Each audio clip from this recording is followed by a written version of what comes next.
कभी कभी अपराधी इतने शातिर तरीके से अपने काम को अंजाम देता है कि उसे पूरा यकीन होता है कि कभी वो पकड़ा नहीं जाएगा।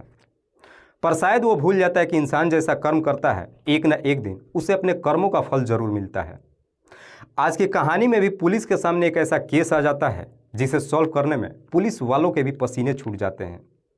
लेकिन पुलिस जब इस केस की खुलासा करती है, असलियत जब लोगों को मालूम चलता है, तो वाकई में इसे सुनने के बाद हर व्यक्ति सोचने और समझने पर मजबूर हो जाता है कि कोई व्यक्ति इतने शातिर तरीके से अपने काम को कैसे अंजाम दे सकता है। नमस्कार, आदाब, मैं हसमुद्दीन और आप देख रहे हैं सफ़र क्राइम तक। आज की जो सच्ची घटना मैं आपको सुनाने वाला हूं, दरअसल ये घटना है महाराष्ट्र प्रदेश की। महाराष्ट्र का एक शहर पड़ता है गोरेगांव। सुबह के 9 बजे के आसपास गोरेगांव थाने में एक व्यक्ति फ़ोन करता है और कहता है कि साहब, प्रेम नगर के अंतर्गत हाइपर सिटी मॉल के किनारे नाले में एक लाश पड़ी है। पुलिस को जैसी ही सूचना मिलती है, पुलिस अपनी टीम के साथ घटनास्थल पर पहुंचती है तो देखती है कि नाले में एक बंद बोरी पड़ी है जिसका मुंह एक रस्सी से कसकर बांधा गया था। पुलिस जब उस बोरी को बाहर निकाल करके खोलती है तो उस बोरी में से एक व्यक्ति का डेड बॉडी बाहर निकलता है जिसकी उम्र लगभग 35 से 40 साल के आसपास थी। पुलिस जब उस डेड बॉडी को चेक करती है तो उसके शरीर पे कई जगहों पे चोट या घाव के निशान दिखाई देता है। पुलिस जब उस डेड बॉडी के बारे में वहाँ पे मौजूद लोगों से पूछताछ करती है तो कोई भी व्यक्ति उस डेड बॉडी का शिनाख्त नहीं कर पाता है। इसीलिए पुलिस सबसे पहले उस डेड बॉडी को अपने कब्जे में लेती है और उसे पोस्टमार्टम के लिए भेज देती है और फिर धारा 302 के तहत अज्ञात अपराधियों के विरोध में मुकदमा दर्ज करती है और इस केस की छानबीन करना शुरू करती है। लेकिन पुलिस के सामने सबसे बड़ा चैलेंज ये हो जाता है कि जब तक मरने वाले व्यक्ति का शिनाख्त नहीं हो जाता है, पुलिस इस केस में एक कदम आगे नहीं बढ़ सकती थी। इसीलिए पुलिस अब उस व्यक्ति का एक फ़ोटो लेकर एरिया के तमाम थानों में सर्कुलेट करती है, ये जानने के लिए कि कहीं उस तरह के व्यक्ति का किसी का गुमशुदगी का रिपोर्ट तो दर्ज नहीं कराया गया है। लेकिन इस रास्ते में भी पुलिस को कोई कामयाबी नहीं मिलती है। इसीलिए पुलिस फिर से उस व्यक्ति का एक फ़ोटो लेकर प्रिंट मीडिया में छपवाती है। लेकिन इसके बावजूद भी ना तो कोई व्यक्ति थाने में जाता है और ना ही उस मरने वाले व्यक्ति के बारे में कुछ पूछताछ करता है। लेकिन पुलिस भी अपने जिद से पीछे नहीं हटती है और उस मरने वाले व्यक्ति का शिनाख्त कराने के लिए उसका रिपोर्ट फिंगरप्रिंट ब्यूरो में भेजती है और आखिरकार इस रास्ते में पुलिस को कामयाबी मिलती है।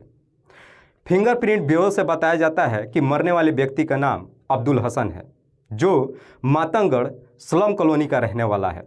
दरअसल अब्दुल हसन साल 2002 में एक दुष्कर्म के मामले में जेल गया था जिसे 7 साल की सज़ा हुई थी। लेकिन अब्दुल हसन 2005 में पेरोल पे बाहर आता है, उसके बाद से जेल ही नहीं जाता है। पुलिस को जैसे ही अब्दुल हसन का एड्रेस मिल जाता है, पुलिस अब्दुल हसन के घर पे जाती है तो वहाँ पे पुलिस की मुलाकात अब्दुल हसन की पत्नी रेहाना से मुलाकात होती है। पुलिस जब रेहाना से अब्दुल हसन के बारे में पूछताछ करती है तो रेहाना कहती है कि साहब, मेरा अब्दुल हसन से कोई रिश्ता नहीं है, क्योंकि जब वो जेल गया था उसी वक्त ही मैंने उससे सारे नाते रिश्ते तोड़ लिया और अब मैंने अजीत पटेल से शादी कर लिया है। आखिरकार पुलिस फिर से उसी जगह पर आकर खड़ी हो जाती है। पुलिस के सामने अब यहाँ से भी कोई रास्ता नहीं मिलता है।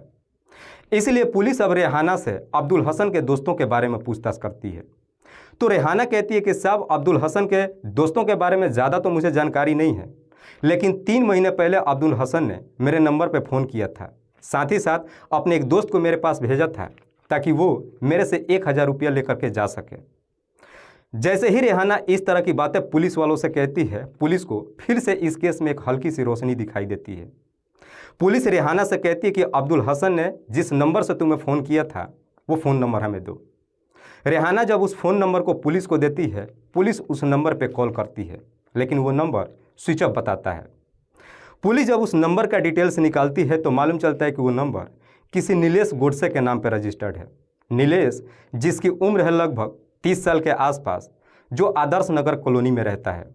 पुलिस नीलेश के घर पे जाती है तो मालूम चलता है कि नीलेश अपने घर पे नहीं है। पुलिस जब नीलेश के नंबर के डिटेल्स निकालती है तो आखिरकार उसमें भी एक ऐसा नंबर मिल जाता है जिस पे नीलेश पिछले कई महीनों से लगातार बातचीत करते आ रहा था। पुलिस जब उस नंबर को चेक करती है तो मालूम चलता है कि वो नंबर किसी एक लड़की के नाम पर रजिस्टर्ड है जिसका नाम है अंकिता। अंकिता, जिसकी उम्र है लगभग 26 साल के आसपास। ये अंकिता कोई और नहीं बल्कि नीलेश की ही गर्लफ्रेंड है। पुलिस अंकिता से मिलने के लिए उसके घर पे जाती है और अंकिता से नीलेश के बारे में पूछताछ करती है। तो अंकिता कहती है कि साहब मेरे नीलेश के साथ में प्रेम प्रसंग तो चल रहा था, लेकिन नीलेश ने मुझे धोखा दे दिया है और मुझे छोड़कर न जाने कहाँ चला गया है। पुलिस को लगता है कि शायद अब इस केस का खुलासा नीलेश ही कर सकता है, इसीलिए पुलिस अब नीलेश के बारे में पता लगाने के लिए अपने खबरियों को काम पर लगा देती है। तभी एक खबरी एक दिन पुलिस थाने में पहुंचता है और पुलिस को सूचना देता है। पुलिस खबरी के ही तहरीर पे 15 अक्टूबर 2014 को उसके बताए हुए जगह पर जाती है और वहां से नीलेश को अपने कस्टडी में लेकर थाने पहुंच जाती है और फिर नीलेश से अब्दुल हसन की हत्या के बारे में पूछताछ करती है। पुलिस जब नीलेश से अब्दुल हसन की हत्या के बारे में पूछताछ करती है तो नीलेश भी बिना किसी सख्ती दबाव के तुरंत ही अपनी सच्चाई कबूल कर लेता है। नीलेश जो कि तमिलनाडु शहर का रहने वाला है, नीलेश अपने गांव से ही मैट्रिक तक की पढ़ाई करता है। उसके बाद से अपने काम धंधे की तलाश में मुंबई शहर में आ जाता है। नीलेश के मुंबई शहर में ही उसके 2 भाई रहते हैं, जिसमें से एक का नाम है संतोष और दूसरे का नाम है शंकर। संतोष की पत्नी का नाम सविता। नीलेश अपने दोनों भाइयों के पास आकर रहने लगता है और फिर मुंबई शहर में काम ढूंढने लगता है। आखिरकार नीलेश को फिल्म सिटी में डुप्लीकेट रोल करने का मौका मिल जाता है और फिर फिल्म सिटी में काम करने लगता है। इधर अब्दुल हसन जब पेरोल पे बाहर आता है, अब्दुल हसन की नीयत खराब हो जाती है। वो दोबारा जेल नहीं जाना चाहता है, इसलिए वो जगह जगह पे अपने ठिकाने बदलने लगता है। लेकिन अब्दुल हसन के पैसे खत्म हो जाते हैं। अब्दुल हसन जब अपनी पत्नी से कांटेक्ट करता है तो मालूम चलता है कि उसकी पत्नी भी उसे छोड़ चुकी है और अजीत पटेल से शादी कर ली है। अब्दुल हसन अपने पत्नी के नंबर पर फ़ोन करता है और कहता है कि मैं अपने एक दोस्त को भेज रहा हूँ, उसे 1000 रुपये दे देना। 1000 रुपया तो ले लेता है, लेकिन उन पैसों से भी अब्दुल हसन का ज़्यादा दिनों तक गुजारा नहीं होता है। इसीलिए अब्दुल हसन भी एक काम धंधे की तलाश करने लगता है और तलाश करते करते फिल्म सिटी में जाता है और वहाँ पे छोटे मोटे काम करने लगता है, जहाँ से थोड़े बहुत पैसा कमाता है और अपना गुजारा करने लगता है। लेकिन अब्दुल हसन जब फिल्म सिटी में काम करने के लिए जाता है तो अब्दुल हसन की वहीं पे मुलाकात नीलेश से होती है। इसलिए अब्दुल हसन और नीलेश में गहरी दोस्ती हो जाती है। अब्दुल हसन की जब नीलेश से गहरी दोस्ती हो जाती है तो अब्दुल हसन अपनी सारी सच्चाई नीलेश से बता देता है। नीलेश को जब सारी सच्चाई मालूम चलता है तो अब्दुल हसन को समझाते हुए कहता है कि तुम्हें घबराने की कोई ज़रूरत नहीं है, चलो मैं अपने ही एरिया में तुम्हें किराए का कमरा दिला देता हूँ। उसके बाद से नीलेश अब्दुल हसन को अपने साथ लाता है और अपने ही इलाके में एक किराए का कमरा दे देता है। उसके बाद से अब्दुल हसन और नीलेश दोनों साथ ही फिल्म सिटी में एक साथ काम करने लगते हैं। काम के सिलसिले में ही अक्सर अब्दुल हसन नीलेश के घर भी आना जाना शुरू करता है। एक दिन अब्दुल हसन जब नीलेश के घर पे जाता है तो वहीं पे उसकी मुलाकात नीलेश की भाभी सविता से मुलाकात होती है। सविता को जब पहली बार देखता है तो सविता की खूबसूरती देख अब्दुल हसन की नीयत खराब हो जाती है, चूँकि रिश्ते में वो भाभी लगती है। इसीलिए अब सविता के नज़दीक पहुँचने के लिए अब्दुल हसन उसे गंदी गंदी मजाक करने लगता है। सविता अब्दुल हसन की बातों को ज़्यादा ध्यान नहीं देती है, जिससे अब्दुल हसन का और हौसला बढ़ जाता है। इसलिए अब अब्दुल हसन सविता से गंदी गंदी मजाक ही नहीं करता है, बल्कि उसके साथ शारीरिक छेड़छाड़ करने लगता है। जब शारीरिक छेड़छाड़ करना शुरू करता है तो सविता को भी समझने में देर नहीं लगता कि अब्दुल हसन चाहता क्या है। इसलिए सविता ये सारी बात अपने पति के साथ साथ दोनों देवरों से बता देती है। तीनों भाइयों को जैसे ही अब्दुल हसन की सच्चाई मालूम चलता है, तीनों काफ़ी गुस्सा में आ जाते हैं और उसी दिन ही अब्दुल हसन को सबक सिखाने का सोच लेते हैं। अब्दुल हसन को इस दुनिया से हटाने के लिए तीनों मिल करके एक षड्यंत्र बनाते हैं और इस षड्यंत्र में नीलेश अपने एक दोस्त सतीश यादव को भी शामिल कर लेता है। और इसी षड्यंत्र के तहत 9 अक्टूबर 2014 को दोपहर के वक्त नीलेश अब्दुल हसन के नंबर पर फ़ोन करता है और उसे अपने घर पर शराब पीने के लिए बुलाता है। अब्दुल हसन भी आगे पीछे कुछ नहीं सोचता है और नीलेश के घर पे चला जाता है। जब उसके घर पे पहुंचता है तो देखता है कि पहले से ही नीलेश के दोनों भाई और उसका एक दोस्त 4 लोग मौजूद थे। ये पांचों उस घर में बैठते हैं और जमकर शराब पीते हैं। नीलेश अपने षड्यंत्र के तहत सबसे ज़्यादा मात्रा में अब्दुल हसन को शराब पिलाता है, जिसे पीने के बाद अब्दुल हसन काफ़ी नशे में चूर हो जाता है। अब्दुल हसन जैसे ही नशे में चूर हो जाता है, उसके बाद से नीलेश, उसके दोस्त और उसके दोनों भाई ये चारों मिलकर एक तेज़धार हथियार से अब्दुल हसन के ऊपर कई बार वार करते हैं, जिसकी वजह से अब्दुल हसन की घटनास्थल पर ही मौत हो जाती है।